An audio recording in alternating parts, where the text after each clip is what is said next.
welcome to the Prodigy Student Table. My name is Cyndi and I'm the host of this show.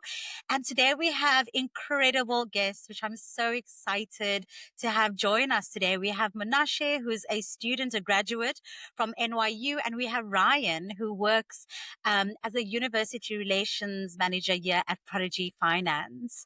And today's topic is very interesting. We are talking about, is the American dream still alive for international study abroad students? So welcome, Munashe. Welcome, Riane. We are super excited to have you here today. Thank you, Cyndi. Great, thanks. Thank you, Cyndi. Thank you for that brief intro and good to meet you too, Riane. You as well. Excited to chat. Yes, why don't we just start with Munashe just telling us a little bit about yourself? Sure. Munashe Makaba, that's my full name. I was born and raised in Zimbabwe, a very small town in Zimbabwe called Kwekwe. I'm number 3 out of 4 kids. Grew up in a very entrepreneurial family where, my parents started a business from scratch, and they both, while my dad built up a construction/engineering related business, my mom also built a number of businesses, and they brought us up as kids to believe in eventually working for ourselves. Now, I'll talk about a little bit about my journey. I started out my official career at Deloitte in the accounting and the audit department. Did that for about 7.5 years, and that was in Zimbabwe, in Harare, the capital. And then 2014, got married. And then in 2015, left the country to come to the United States to do my MBA at NYU with my fairly new wife. And, went through my MBA program, which was really, really remarkable. And during the process of trying to go there, that's when I got to meet Prodigy, or the concept of Prodigy, and then got to interact with. It was a less technologically sophisticated platform then. We were doing everything purely via Excel and not on a web dashboard, which is now the case today. So after my MBA, I then went on to work on Wall Street. Started out at Goldman, where I was for about 4 years. Moved on to Centerview Partners, where I was for about 3 years. All the while, my wife was also doing a program in interior design in New York City. And then in 2023, we welcomed our first son. And after that, I then exited Wall Street in 24.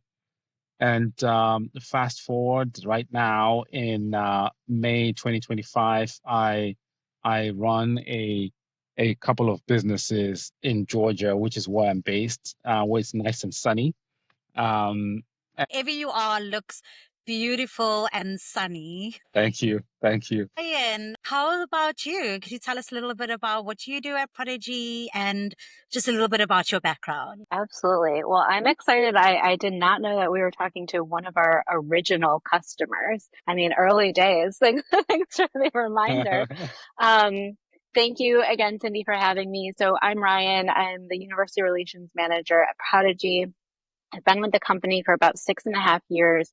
My background is actually in higher education administration. So I worked at Duke University, at University at Buffalo, University of Texas at Austin, in a small school called Siena College in upstate New York. And I am based in New York now, where it is cold and rainy.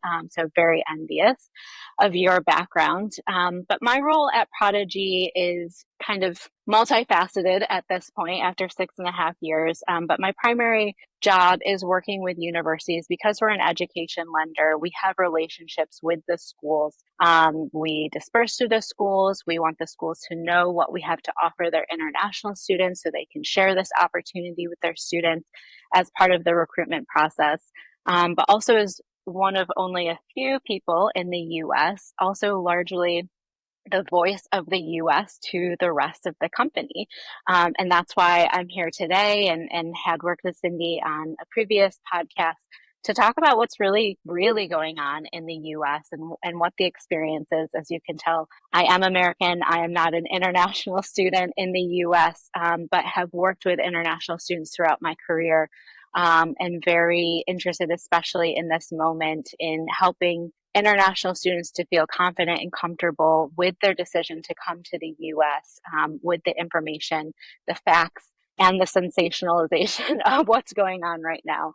And so ensuring students that there is still very much a pathway for success in the US, and sharing stories like your own, to help them make their decisions. Excellent. I think this is a great opportunity, Munashe, for you to maybe tell us a little bit about your story. You are a graduate, you studied your master's, and you are currently residing in the US and a business owner in the US. Can you talk to us a little bit about that? Yeah. So, when I came over in 2015, it was at a time where the job market here was very pregnant with with appetite for talent from all over the world. And so it was a very nice time because when I went through the recruiting process trying to get into investment banking, there were so many spots available, and a lot of financial institutions were very ready to hire even international students and go through the whole sponsorship and you name it. And at the time, I think 2017, the year I graduated, was actually, I think at the time, was a record year in M&A in the country. And so the market was roaring, right? And not to say that it has dipped significantly to this point. It's still, if you look at a chart of the stock exchange valuation, you see that is still going upwards at this point. But that time was really, really nice. And so um, the process for me was fairly seamless in that the opportunity was just there, and it was a matter of me becoming prepared enough to be able to impress the potential employers and actually get hired. Thankfully, I went to a school that is very good at, especially with the industry I was going after, which is investment banking. I selected the right kind of school that is, that has a toehold within Wall Street. Just like, Chicago Booth, where Riane, you used to be, right? So, and the key point there is uh, every time that somebody thinks about going into any sort of industry that they want to work in, there's a difference between, even if two schools are in the top 10 in terms of just overall ranking, a higher ranked school may actually be less appropriate than a lower ranked school to get into a specific industry based on the history and relationship of that school with that specific industry.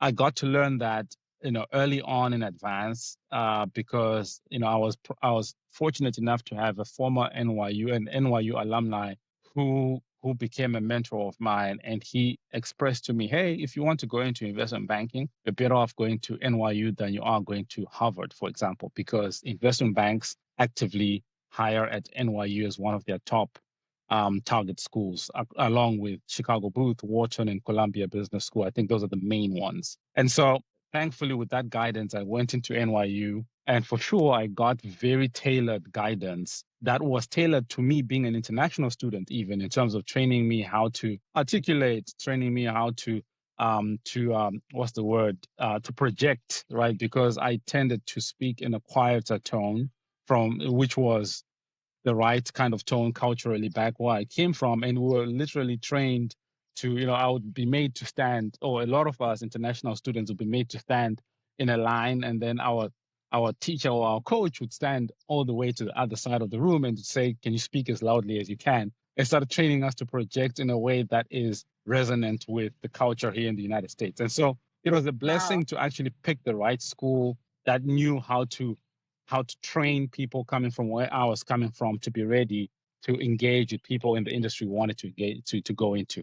And so going through that process, it now made sense to me why that was one of the schools that Prodigy, focused on, and not other schools that I probably potentially would have looked into going to. So I go into that, and then I successfully make it into investment banking, thankfully. And so I started out working in the tech, media, and telecoms practice, where it was an interesting practice for me because, as far as I was concerned, I was working on an industry that was continuously growing. Fast forward, now coming back to the point I mentioned earlier, I kept on thinking about, hey, at some point I'm going to have to start working for myself.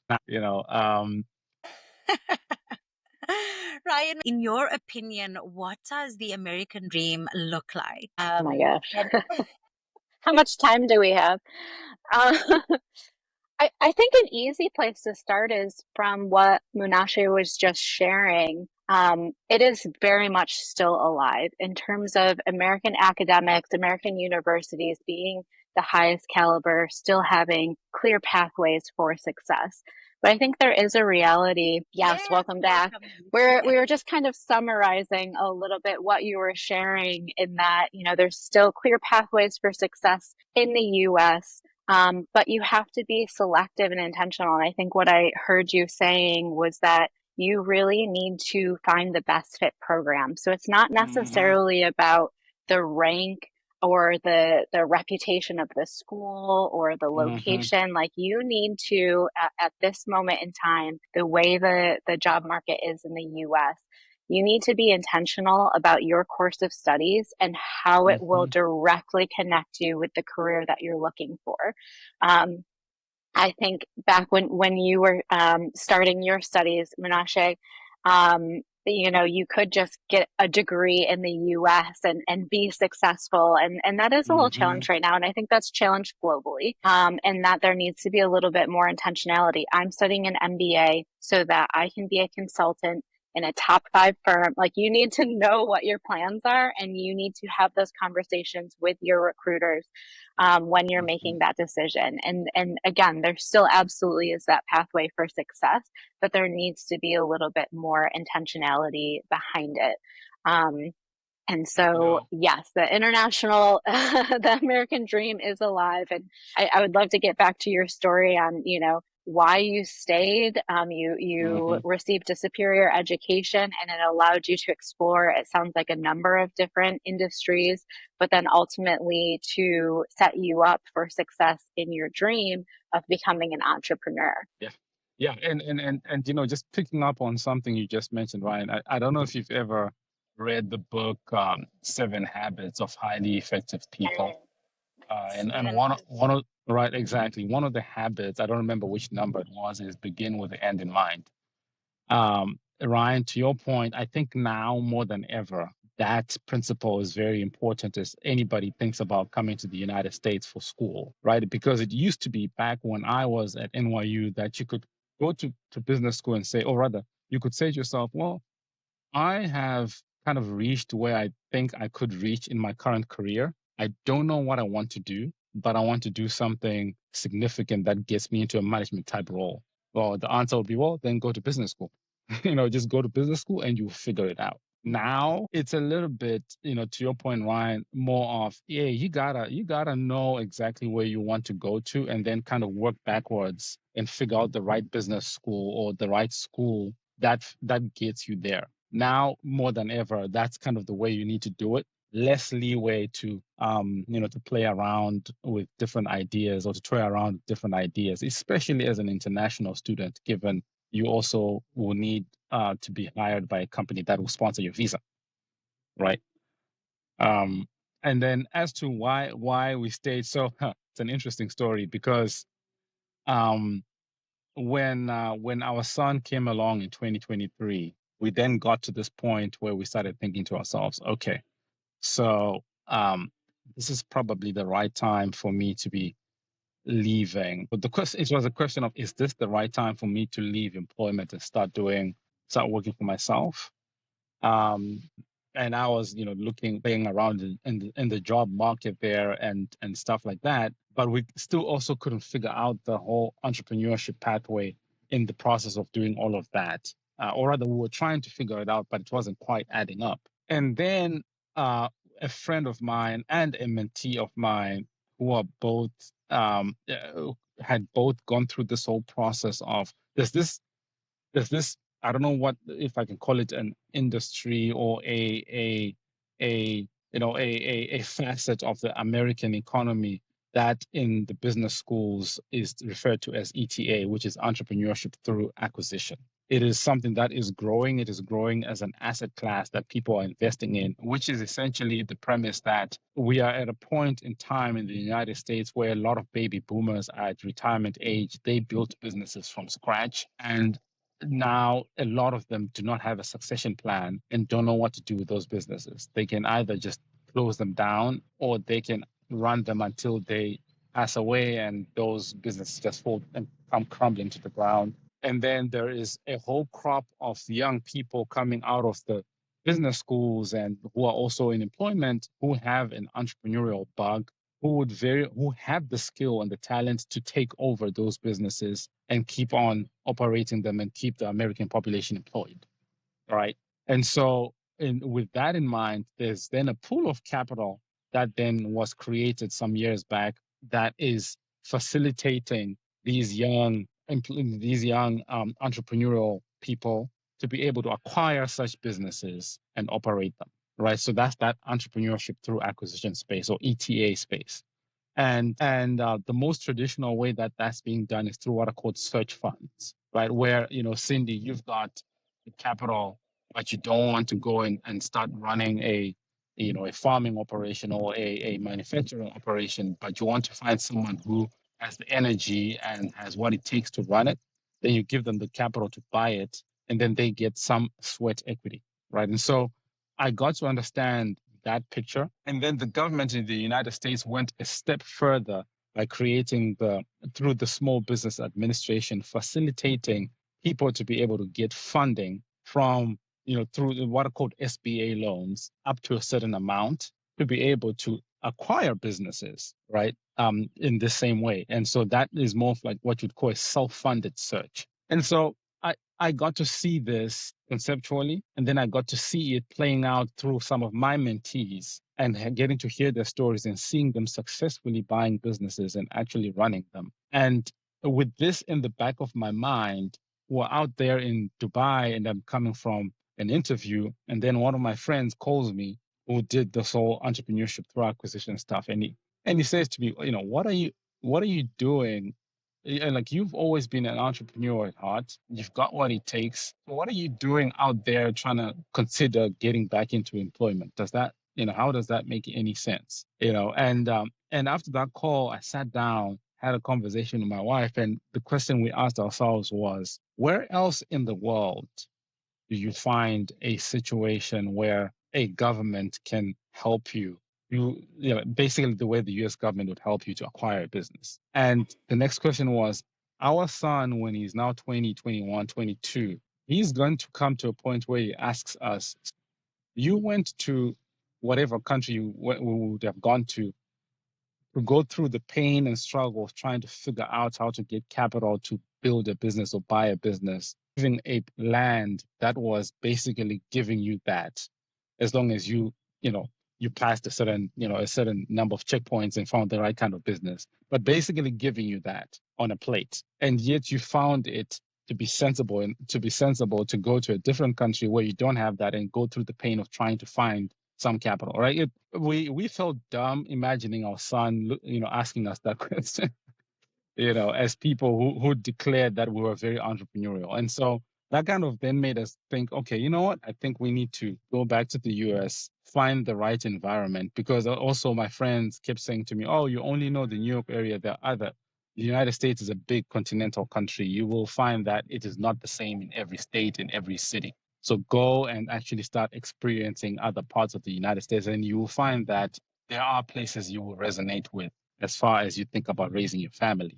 And so that's how we came back. We went through that process of trying to find a business to acquire, also doing the research of what it's like to live in different parts of the United States. Here in Georgia, where we now are, I visited here a number of times. And, one of the things that shocked me, and I told my wife, was, hey, this is a place where when you're driving and your eyes cross with someone who's sitting at their porch, they'll wave and smile, and I was not used to that in the New York area. So that's kind of how we ended up in this environment, and we definitely did leverage the advantage that the U.S. government provides to enable people like us to buy businesses. I think that's the American dream right there in the nutshell, is Mhm. opportunity. right? Defined by opportunity for an education, for success, however you define Mm-hmm. it, whether it Mm-hmm. is entering an industry or creating your own opportunity through Mm-hmm. entrepreneurship, and then having the pathway explicitly offered to you from the government Mm-hmm. to Mm-hmm. continue to propel this opportunity, I think is really well said. And would you say, from where you're sitting now, that your path is still available to new international students coming in? Yeah. Yeah. I would say the short answer is yes. The same way that it was available to me is the same way it's available to international students coming in today. The caveat is it is not something that is immediately available, right? It is something that, well, is specifically the SBA funding way of doing it is not immediately available to everybody.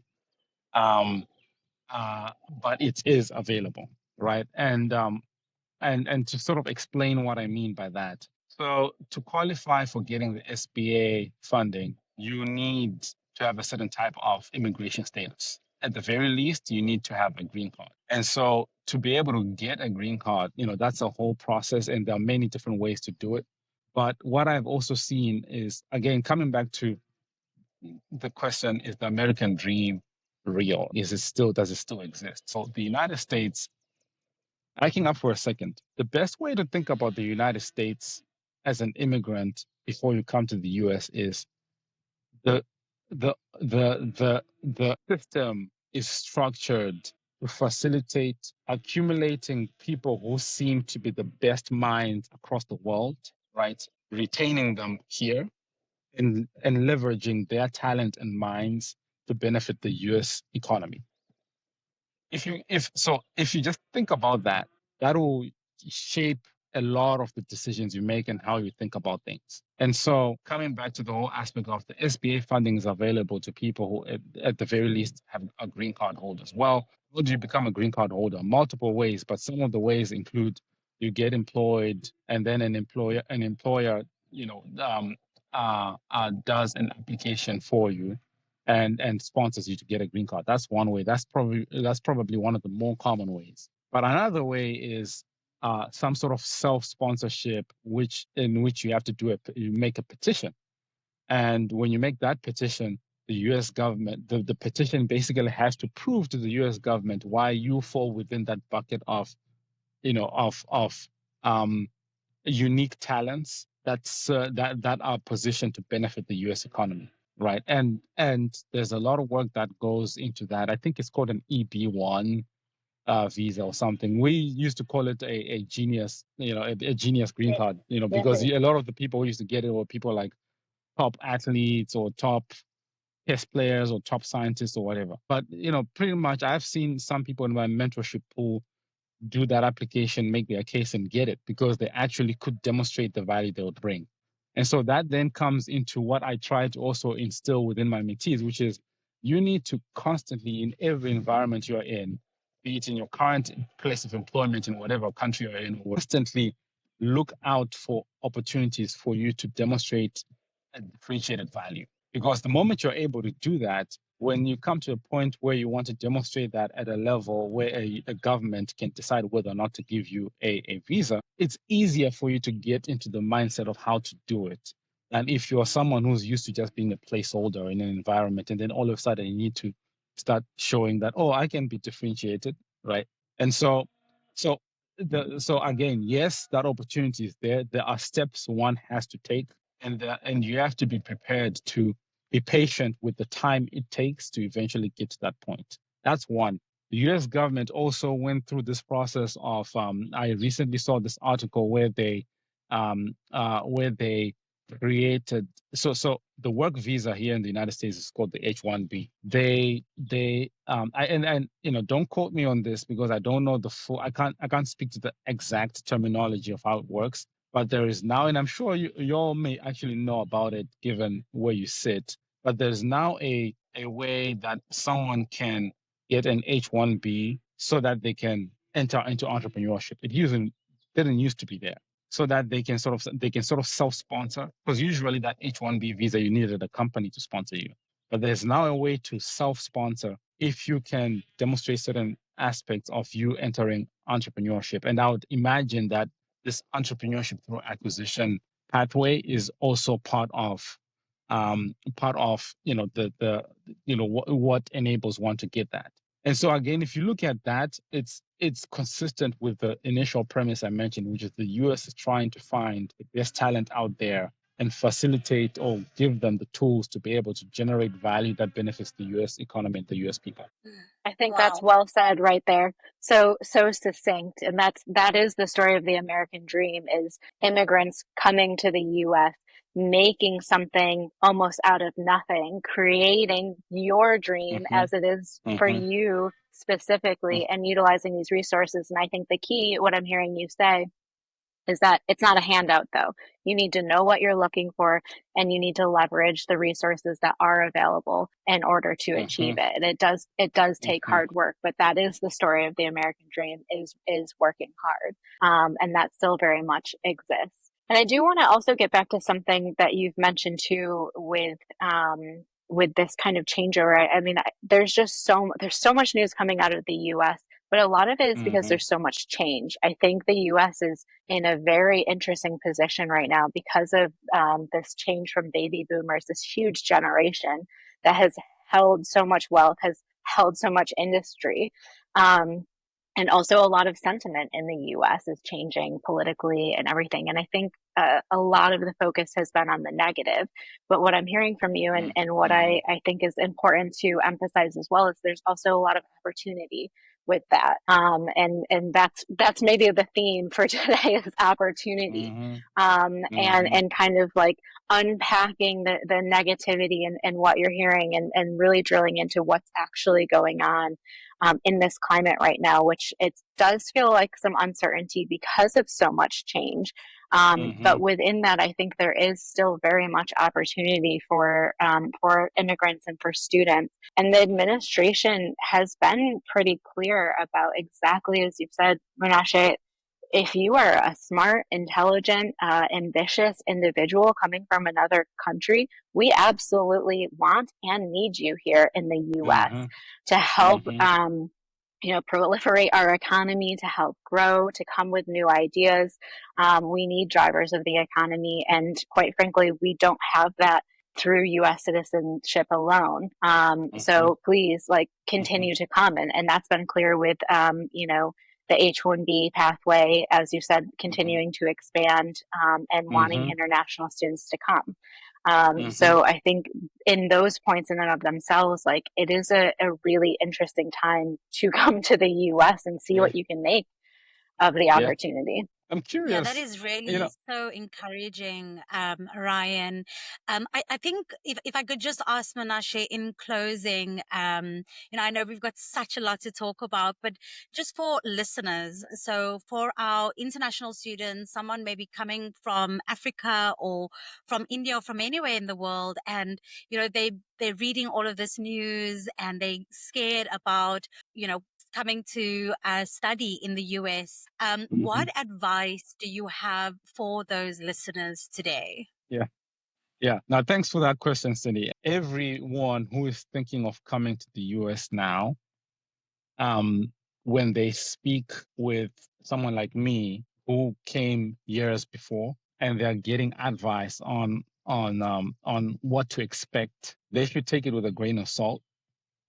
In that they should, as much as possible, try and contextualize the story of my experience, how things are different. So in fact, if anything, they should always try and ask the question. So the environment you went to, this is someone speaking to me, right? The environment in the US when you went there, from your own perspective, is it the same, or how is it different from the environment today as you know it? I think that helps them contextualize. I mean, I'll give you an example. My mentor, who talked to me about coming to the US, he worked on Wall Street pre the '08 crash. And as many of you, like as you both probably already know, having watched maybe like The Big Short or whatever, Wall Street compensations before the '08 crash were, unheard of in terms of the numbers, the scale, right?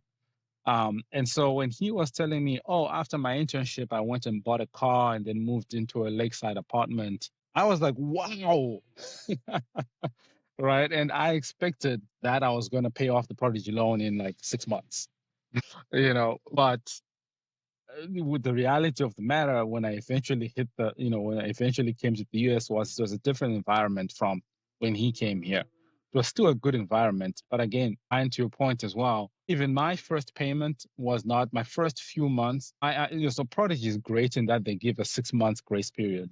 That's phenomenal, and it's also great, relative to some competitors whose names we won't mention, that you don't have to pay anything during your program, right? As opposed to competitors where you have to pay interest during the program. And so it actually gives people that buffer to set them up for success. It was my first, I had to ask for grace, extended grace to lower my payments in the first, I think, 3 or 4 months. But then I eventually finished off the loan in like 4 years, right? And so people have to contextualize what they get as advice today to the environment as they know it in this current day and age. They have to ask that question. And what I can share about that context is, again, in this day and age, I'll repeat that you have to be more, you have to have some precision in terms of thinking about your career and work backwards to the program that you want to go to, right?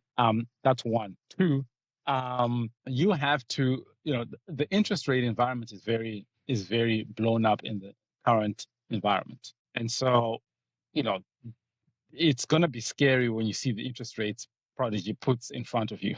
All right.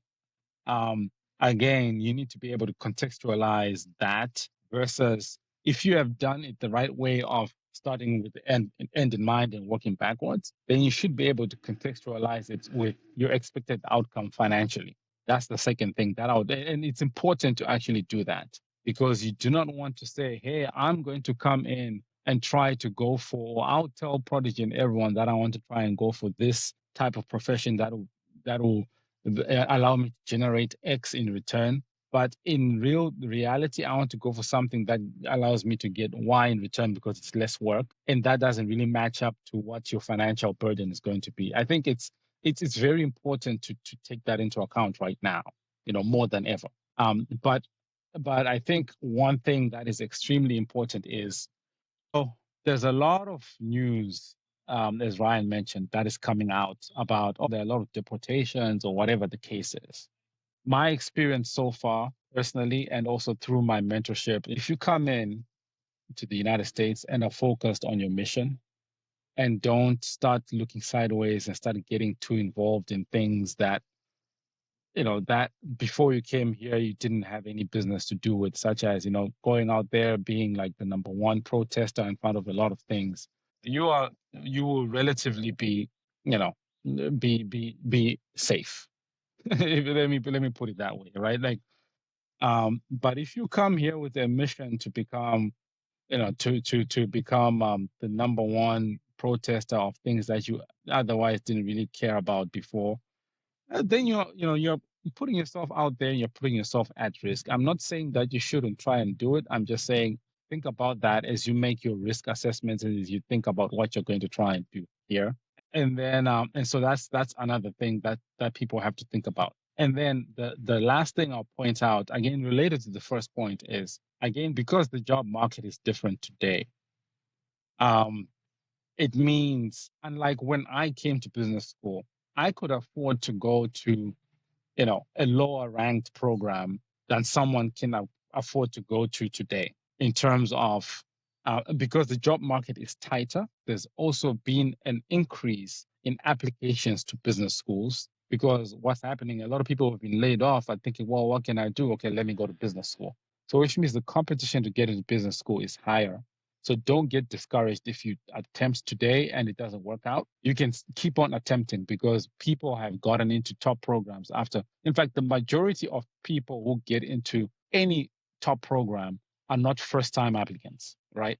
So do not get discouraged if you don't get in the first time around. But also, because there's just this tighter job market, you will find that, and an increase in applications, you will find that um, sometimes what's also happening is that it's now taking longer for people from top schools to go and get into employment than it used to around the time I came to the United States. Okay. And so if it's like that for people at top schools, it means you're probably supposed to be a little bit more selective about the quality and the ranking of the program you're going into as an international student, because you want to go to a place that truly maximizes your chances of getting hired by a company that is prepared to sponsor your visa. And so where I could go to school X in 2015 and managed to find 5 people who would hire me and sponsor me. Chances are today, that school X probably doesn't have those 5 people going there. Instead, they're just focusing on the higher ranked schools. And so my guidance to people today with what's going on in the economy is to really focus on going to the higher tier schools. And if you don't get in, do not get discouraged. Keep trying again. Right. And by top schools, I know Prodigy. I don't know if it's still the same, but then Prodigy leveraged the Financial Times report as the go-to ranking. I actually advise people to leverage the U.S. News and World Report as the go-to ranking as you think about tying into where you're likely to get employed as a foreign student. And related to that, again, it's highly, highly, highly important to do your diligence by talking to current foreign students and recent alumni, like recent graduates who are foreign students from the program you want to go to get a sense of what is the reality on the ground in terms of hiring prospects and opportunities for someone like me. So again, this is not to say if you go into a Harvard, you're automatically guaranteed a job. No. But as you talk to foreign students at Harvard versus at another school, they will be able to give you a sense of, well, if you come here, it's actually really a struggle. Out of all international students here, only 1% got hired. Versus a place that will say, well, 70% of us got hired. That helps you with your risk assessment framework. And I think it's more important now than ever before. Some really fantastic advice from an international student who is currently in the USA living the American dream. Thank you so much, Munashe. Riane, do you have any final words, any encouragement or advice for our listeners today? I think just as a U.S. citizen who has worked in international education, has dedicated my career to encouraging international students to come to the U.S., just emphasizing these types of stories and knowing that we want you here. You are still very much wanted in the U.S. There are pathways for you to be successful. Heeding people like Munashe's advice. It's not easy. It's not a handout. You need to do your due diligence. You need to do your research. You need to find the best fit program. I would add in part of finding the best fit program is asking specifically what the resources are for international students and career placement, not just the ranking or the outcomes for all students, but for international students specifically. But universities want international students. The U.S. needs international students. The economy needs international students. You are welcome, you are wanted, and you are needed. So please come. Honestly, I feel like we can chat for hours. There's been some really beautiful insights and advice. So thank you so much for joining us today. Thank you to our listeners. If you do have any questions for Prodigy Finance, or if you're interested in finding out how we can support you on your international journey, you could visit the Prodigy Finance website at www.prodigyfinance.com. If you do have any questions, you can also reach out to us on social media, and then also subscribe to this channel to keep up to date for more episodes where we welcome experts who talk about study abroad.